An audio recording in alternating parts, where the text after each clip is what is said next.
कि घर की वो 4 मर्यादा कौन सी है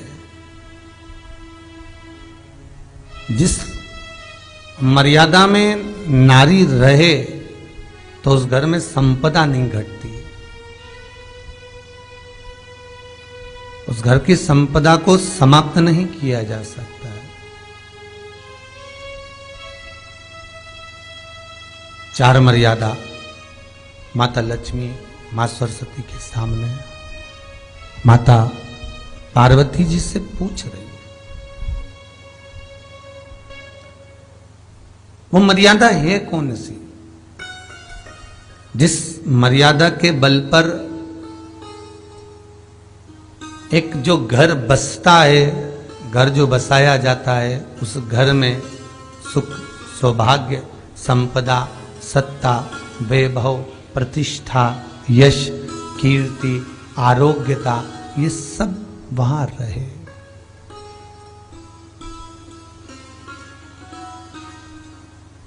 पहला, मां पार्वती ने माता लक्ष्मी को कहा, अतिथि देवो भव।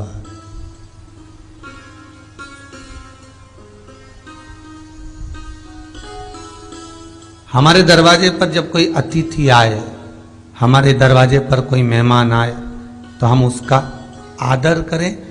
परिवार के लोग जो आदर कर रहे हैं वो अपनी जगह पर है, भाई आदर कर रहा है वो अपनी जगह पर है, जेठ आदर कर रहा है वो अपनी जगह पर है, देवर मान सम्मान दे रहा है वो अपनी जगह पर है। पर सबसे पहला सम्मान घर की स्त्री को अतिथि का करना चाहिए।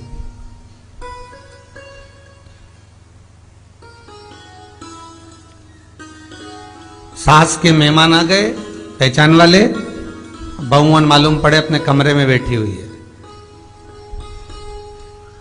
मेहमानों ने आकर पूछ लिया, क्यों बहू नहीं दिख रही? बस आ रही होगी।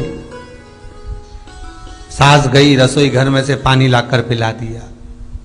फिर मेहमानों ने पूछा, बहू नहीं दिख रही? बस आती होगी। 2 बार सास ने गिलास भी गिरा दिया कि एक आध तो आ जाओ रही ऊपर से, पर नहीं आई। जब सास ने चाय रख दी और चाय रखकर सास फिर लेकर आई, तो बहुओं के मन में आया, चलो सास ने चाय बना दी है, खुशबू ऊपर आ गई है, अब चलते हैं। और बहू फिर नीचे आई, जो मौसी आई थी, काकी आई थी, बुआ आई थी, चाची आई थी, उनको प्रणाम करा और अंदर जाकर चाय जो बनी थी उसको पिया।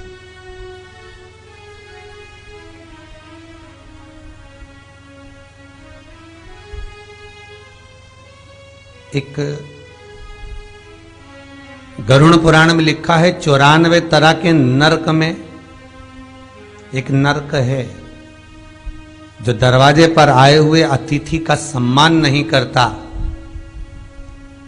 उसको जल नहीं पिलाता, उसका मान सम्मान नहीं देता, उसका आतिथ्य नहीं देता, उसके लिए भी एक नरक रखा गया है।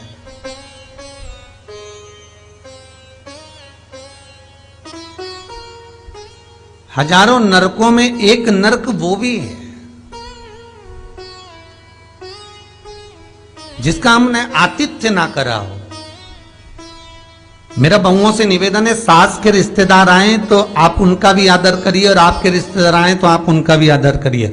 जेठानी के रिश्तेदार आए तो आप उनका भी आदर करिए, और देवरानी के रिश्तेदार आए तो आप उनका भी आदर करिए। आप किसी न किसी रूप में जो अतिथि आया है वो न जेठ का है, न देवर का है, न वो सास का है, अतिथि घर का है। किसी एक व्यक्ति का अतिथि नहीं है।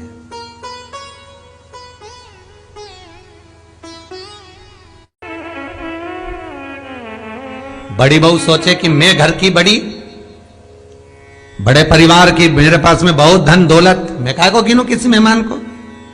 छोटी बहू सोचे मैं काहे को गिनूं, मंजिली सोचे मैं काहे को गिनूं, संजिली सोचे मैं काहे को गिनूं।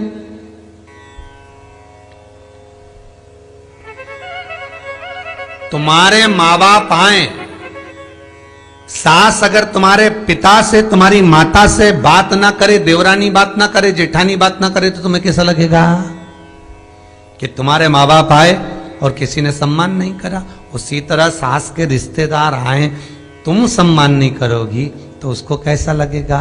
फिर तुम्हारे घर के आए वो सम्मान न करे तो तुम्हें कैसा लगेगा? आतिथ्य घर में कोई भी आए वो सबके लिए।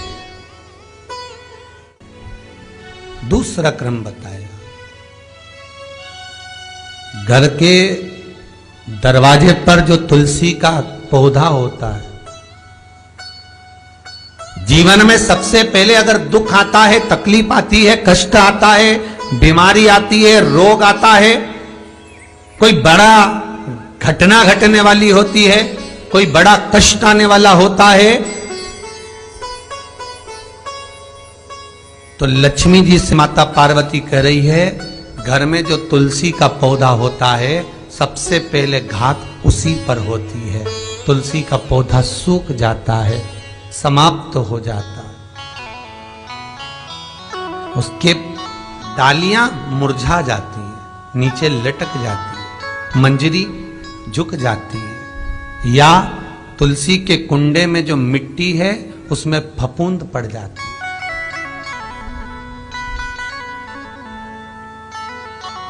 कितना सुंदर बात कही है महाराज।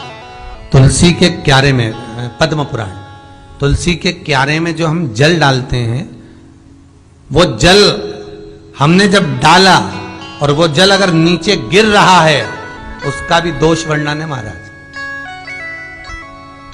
उसका भी दोष हमारे शास्त्रों में वर्णित किया गया। तुलसी के क्यारे में अगर जल डाल रहे हैं और वो जल जमीन पर बह रहा है, गिर रहा है, उसका भी दोष है। तुलसी के क्यारे में उतना ही जल दिया जाए जितनी मट्टी सोख ले, 2-4 8 बूंद पानी गिरे चल जाएगा। तुलसी के क्यारे में छिद्र रहता है, बूंद बूंद पानी टपक जाए वो चल जाएगा। पर तुमने तुलसी के क्यारे में जो जल भरा, लोटा भर भर के डाल दिया, और ऊपर से जो जल कुंडा भरा कर उलीच में से, अर्थात भराने के बाद जो नीचे गिर रहा है, वो दोषपूर्ण है महाराज, उसकी दोषता है।